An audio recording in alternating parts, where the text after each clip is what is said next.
Chers amis, bonjour. La question que nous pouvons peut-être nous poser dans ce temps liturgique, c'est que faire? Que faire naturellement pour préparer la Pâque, pour que dans la nuit du samedi saint au dimanche de Pâques, l'exultète soit précisément trace d'un changement, d'une conversion, d'un renouveau. Que faire devant des situations difficiles, chaotiques, absurdes même? Que faire? Eh bien, souvenons-nous d'abord de ce mot des Grecs, faire, qui se dit en grec poène, veut dire, à donner en français, le mot poésie. Vous allez me dire, mais vous rêvez précisément. L'heure n'est pas précisément un rêve, l'heure c'est en fait d'entreprendre, d'agir.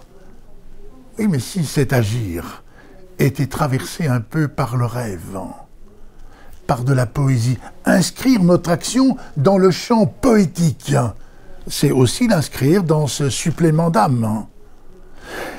Rêver, c'est toujours faire exister autrement.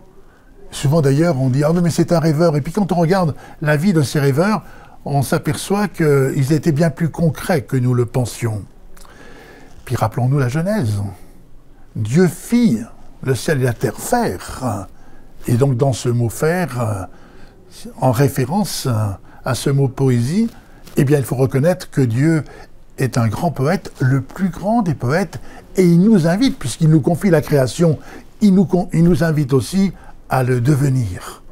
En ces heures où, pour notre pays, il y a des échéances importantes, si dans les campagnes, dans les programmes de ces campagnes, il y avait un peu plus de poésie et de rêve, sans doute qu'il y aurait aussi davantage d'humanité.